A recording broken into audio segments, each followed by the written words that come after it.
جو اللہ نے تیرے لیے پسند کیا اسے پسند کر۔ حضرت ابراہیم ابن ادم رحمۃ اللہ علیہ ایک دفعہ مریدوں کے بیچ بیٹھے تھے تو آپ فرمانے لگے دنیا میں جو کچھ ہو رہا ہے میری مرضی سے ہو رہا ہے۔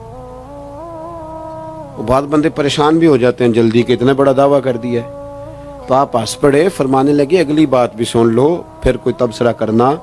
فرمانے لگے جو کچھ ہو رہا ہے میری مرضی سے ہو رہا ہے، کیونکہ میری وہی مرضی ہے جو میرے رب کی مرضی ہے۔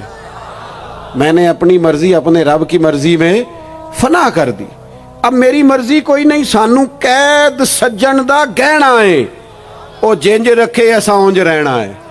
ہم نے چھوڑ دی اپنی مرضی، اپنا ہے ہی کچھ نہیں۔ ہم نے نہ کبھی قطرے پہ غور کیا اور نہ دریا دیکھا، بس جہاں تیری جھلک دیکھی وہیں ڈوب گئے۔ چھوڑ دو یہ اس نے یہ کیوں کر دیا۔ وہ خواجہ نظام الدین صاحب محبوب الہی رحمۃ اللہ علیہ کے ایک مرید نے ایک دفعہ آ کے کہا حضور بڑی ہو گئی درگزر فقیری درویشی بڑی ہو گئی، اب جو میرے رستے میں کانٹے بچھائے گا میں بھی اس کے رستے میں بچھاؤں گا۔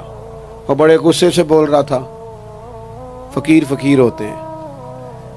خواجہ صاحب ہنس پڑے، فرمانے لگے پتر تو زیادہ ہی ناراض ہو گیا ہے۔ کہنے لگا نہیں حضور ہمیں کچھ کرنا نہیں آتا، ہمیں بھی سارا ہی پتہ ہے، سٹ تے پکھڑا کوار گندل اسی اور بھی بوٹیاں جاننے ہاں، ہمیں بھی سارا ہی پتہ ہے، نمٹ نہیں لینا سویرے۔ جو ہمارے رستے میں کانٹے بچھائے گا سویرے اس کی گلی میں بھی بچھے ہوں گے۔ تو حضرت محبوب الہی فرمانے لگے پتر آدھے رستے میں تیری ضد میں وہ کانٹے بچھا دے گا اور آدھے میں تو اس کی ضد میں بچھا دے گا، تو پھر تو جو عام راہگیر ہوں گے ان کے بھی پیر زخمی ہوں گے۔ تو تمہاری لڑائی میں تو مخلوق پریشان ہو گئی۔ عرض کی حضور یہ تو آپ نے ٹھیک کہا ہے۔ فرمانے لگے اگر چاہتے ہو نا دنیا کانٹوں سے نہ بھرے اور لوگوں کو تکلیف نہ ہو تو ایک دوسرے سے تکلیف چھوڑ دو۔ یہ مت سمجھنا تیرا ایک بندے سے اختلاف ہے، تیرا ایک سے اختلاف ہوتا ہے اس کے اثرات دائیں بائیں بھی جاتے ہیں۔ حضور پھر کیا کروں؟ فرمایا اسے بچھانے دے، وہ بچھاتا جائے تو اٹھاتا جا، تو اٹھاتا جا۔ ویسے بھی جو کام ساری دنیا کر رہی ہوتی ہے وہ تو سارے کر ہی رہے ہوتے ہیں، کوئی ذرا ہٹ کے بھی کرنا چاہیے۔ جتن جتن تے ہر کوئی کھیڈے، جتن جتن تے ہر کوئی کھیڈے، تو ہارن کھیڈ فقیرا، جتن دا مل کوڈی پیندا ہی ہارن دا مل ہیرا۔ کبھی بندہ ہارے بھی اپنے دل سے بوجھ اتار دے، نفرت کو دور کر دے۔ عداوت دشمنی اگر کسی وقت رکھنی ہے تو اللہ رسول کے دشمن سے۔ اشداء علی الکفار، اپنوں کے لیے کیا ہے، خوش عقیدہ کے لیے کیا ہے، رحماء بینہم۔ میرے عزیز ترمذی میں حدیث ہے، اپنی بات کو حوالہ دے کے مضبوط کر دوں۔ ترمذی میں حدیث ہے، نبی پاک علیہ الصلوۃ والسلام نے حضرت انس بن مالک سے فرمایا تھا، اے انس اے میرے بیٹے تم سے ہو سکے تو صبح اس حال میں کرنا کہ تمہارے دل میں کسی کا بغض نہ ہو۔ اور اگلے لفظ حدیث کے یہ ہیں، حضور فرمانے لگے یہ میری سنت ہے، یہ میرا طریقہ ہے، اپنے دلوں کو عداوتوں سے پاک کریں۔ اور پانچویں بات، اور بس اسی کے آگے پیچھے میں نے اپنی بات کو سمیٹ دینا ہے، میرا مضمون مکمل ہو گیا۔ حضور کی ایک بہت بڑی سنت، نبی پاک علیہ السلام کی ایک بہت بڑی ادا، وہ پتہ کیا ہے؟ وہ ہے دوسروں کا احساس کرنا، دوسروں کے بارے میں سوچنا، دوسروں کا خیال کرنا۔ میں ابھی آ رہا تھا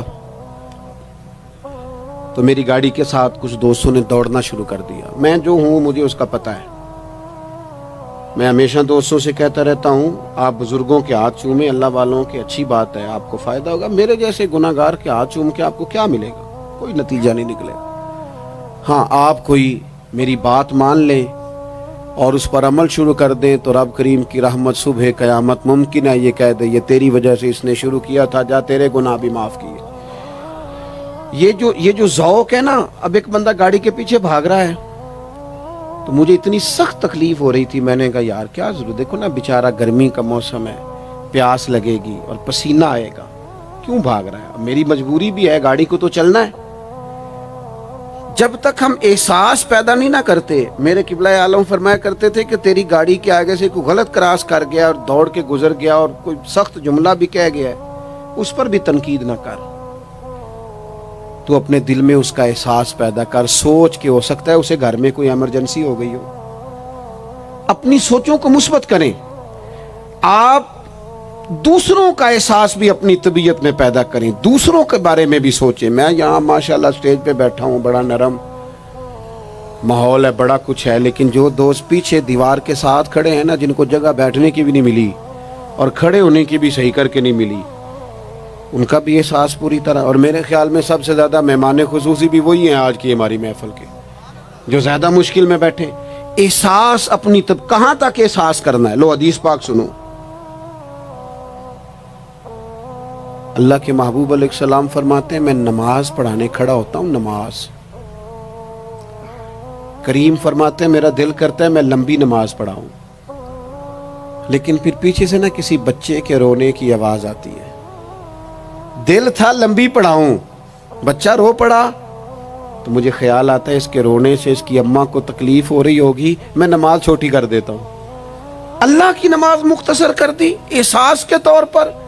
حضور اس امام مسجد سے سخت ناراض ہو گئے تھے، صحیح حدیث میں موجود ہے، جس کے مقتدیوں نے آ کے شکایت کی تھی کہ یا رسول اللہ بہت لمبی نماز پڑھاتا ہے. یہاں تو لوگ احساس ہی نہیں کرتے میرے بھائی، یہاں تو احساس ہی نہیں کرتے.